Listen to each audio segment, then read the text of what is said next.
இந்த 23 பேர் எம்பிபிஎஸ், பிடிஎஸை பொறுத்த வரைக்கும் 27. இந்த 50 இடங்களை நிரப்புவதற்கு உடனடியாக துரிதகதியில் செயல்பட்டு இந்த அரசு வேகமாக செயல்பட்டதன் விளைவு 10ஆம் தேதி துறையின் செயலாளர் அவர்கள் ஒன்றிய அரசுக்கு, குறிப்பாக அந்த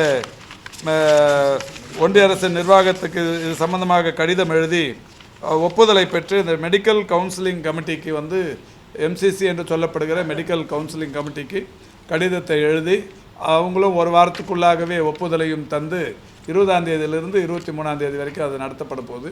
எனவே ஒரு கல்வியிடம் கூட காலியாக இல்லாத சூழலை இந்த அரசு உருவாக்குவதற்கு நடவடிக்கை எடுத்திருக்கிறது.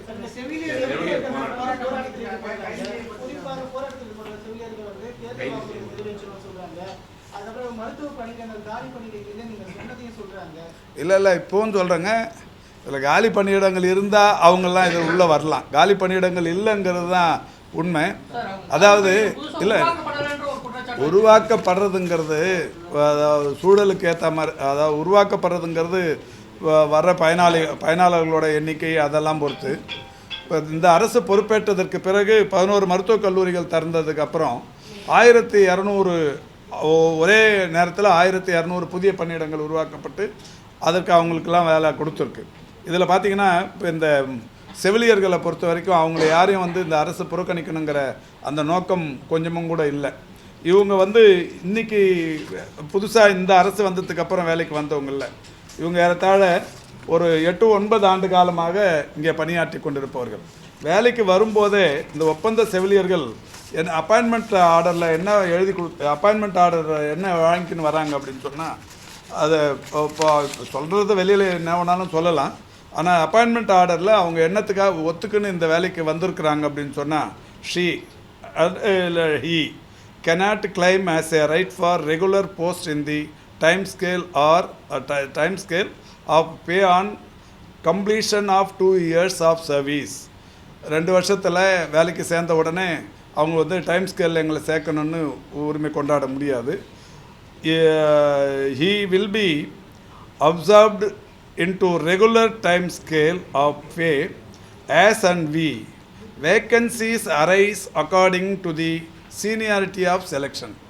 காலி பணியிடங்கள் உருவாகிறத பொறுத்து இவங்க உள்ளே சேர்க்கணும். இப்போ இந்த அரசு பொறுப்பேற்றதற்கு பிறகு எவ்வளோ காலி பணியிடங்கள் வருடந்தோறும் உருவானது அப்படின்னு சொன்னோம்னா, ஒவ்வொரு வருஷமும் 2021 251 காலி பணியிடங்கள் உருவாச்சு. 251 பேருக்கு அந்த இது கொடுத்துருக்குறோம், அவங்கள நிரந்தரப்படுத்தியிருக்கிறோம். 2022 678 பேர் வேக்கன்சிஸ் கிரியேட் ஆச்சு, அதை ஃபில் பண்ணிட்டோம்.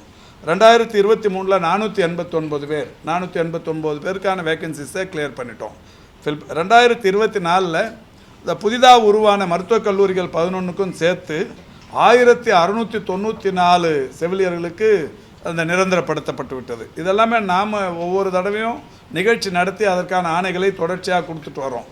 அது மாதிரி 2025 சமீபத்தில் ஒரு 502 பேருக்கு தந்திருக்கிறோம். இப்போவும் கூட ஒரு 169 காலி பணியிடங்கள் உருவாகி இருக்கிறது. நான் திரும்ப சொல்கிறேன், இந்த செவிலியர் பணியிடங்களில் இப்போ காலியாக உருவாக்கி இருக்கிற இடங்கள் 169. இந்த 169க்கும் இப்போ இன்டர்வியூ முடிச்சாச்சு. இந்த 169 பேருக்கும் இன்றைக்கி நாளைக்கு கவுன்சிலிங் முடிஞ்சு இன்னும் 2 நாளில் அவங்களுக்கு அந்த பதவி உயர்வு ஆணைகளை தரப்போகிறோம். நிரந்தர ஆணைகளை டைம் ஸ்கேல் பவுண்டுக்குள்ளே வரதை தரப்போகிறோம். இன்னும் 2 நாளில் இங்கே டிஎம்எஸ் வளாகத்தில் வச்சு கொடுக்க போகிறோம். இது வரைக்குமே ஒன்று கூட காலி இல்லாமல் வச்சுருக்கிறோம். ஆனாலும் கூட இவ்வளோ கொடுத்ததுக்கு அப்புறமும் இந்த அரசு வந்து கொடுத்துருக்கிறது மட்டுமே 3783 பேருக்கு பண்ணியிருக்கிறோம்.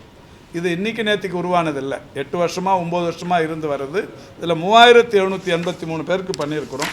இன்னும் பண்ண வேண்டியதுங்கிறது ஒரு 8000 பேர் அளவுக்கு இருக்குது. 8322 பேருக்கு பண்ண வேண்டியது இருக்குது. இப்போ அவங்களோட கோரிக்கையும் நியாயமானது. நாங்கள் வந்து ரொம்ப நாளாக இருக்கிறோம், எங்களை நிரந்தரப்படுத்தணுன்றாங்க. இப்போ அவங்களே இந்த கொடுக்கும்போதே அவங்களுக்கான இந்த அப்பாயின்மெண்ட் ஆர்டர்லேயே காலி பணியிடம் உருவாகிற போது தான் அவங்களுக்கு இந்த வேலை கிடைக்குன்னு சொல்லியிருக்கு.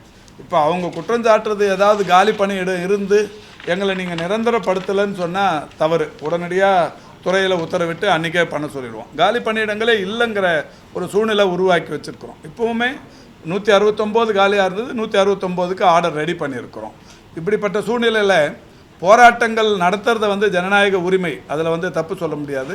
அதே நேரத்தில் இங்கே துறையில் வந்து அவங்க அப்பாயின்மெண்ட் ஆகும்போது வாங்கின உத்தரவுகள் இதெல்லாத்தையும் பார்த்துட்டு அந்த விதிமுறைகளையும் அவங்க தெரிஞ்சுக்கணும் வந்து பண்ணிக்கிறதுங்கிறது நல்லது. இன்னொன்று, யாரையும் இந்த அரசு விட்டுடாது. காலியாக அவங்களுக்கு வந்து வேறு யாரையாவது ஏற்கனவே ஒப்பந்த அடிப்படையில் வந்தவங்களை விட்டுட்டு புதுசாக யாரையாவது வச்சா பரவாயில்ல, அவங்கள மட்டும்தான் அதில் தொடர்ச்சியாக அந்த சீனியாரிட்டி அதை வச்சு கொடுத்துட்டுருக்குறோம். அதுலேயும் கூட இப்போ கொரோனா காலத்தில் வேலை செஞ்ச ஒரு 714 பேர் அதில் வந்து கம்யூனியல் ரொட்டேஷன் இல்லாமல் வந்துட்டாங்கன்னு சொல்லி நிறுத்திட்டாங்க. அவங்க கோர்ட்டுக்கு போனாங்க. இப்போ அவங்களுக்கு ஒரு முன்னுரிமை கொடுக்க சொன்னாங்க. இந்த ஒப்பந்த செவிலியர் இந்த லிஸ்ட்டில் அவங்கள சேர்க்க சொல்லியிருக்கிறாங்க. இப்போ அது கம்யூனியல் ரொட்டேஷனுக்கு MRBKயில் அனுப்பி கம்யூனியல் ரொட்டேஷன் அந்த சிஸ்டம்லாம் அவங்க முடிச்சிருக்கிறாங்க. 1-2 நாளில் அந்த குறைகள் சரி செய்யப்பட்டு அவங்களையுமே திருப்பி சேர்க்க போகிறோம். அதனால் ஒருத்தர் கூட இந்த துறையில் வந்து நான் வேலை செஞ்சேன் பாதித்தேன் அப்படிங்கிற மாதிரியான சூழல் கடந்த 4.5 ஆண்டுகளாக இல்லை என்பதை அனைவருமே நன்றாக அறிவார்கள். என்றாலும் அவர்களுடைய கோரிக்கையை நேரில் வந்தால் பேசுறதுக்கு நாங்கள் தயாராக இருக்கிறோம்.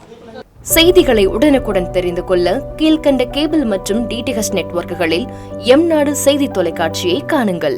பாதகம் செய்பவரை கண்டால் நாம் பயம் கொள்ளலாகாது பாப்பா. மோதி மிதித்து விடு பாப்பா, அவர் முகத்தில் உமிழ்ந்து விடு பாப்பா. அண்மை செய்திகளை உடனுக்குடன் தெரிந்து கொள்ள இணைந்திருங்கள் எம்நாடு தொலைக்காட்சியுடன்.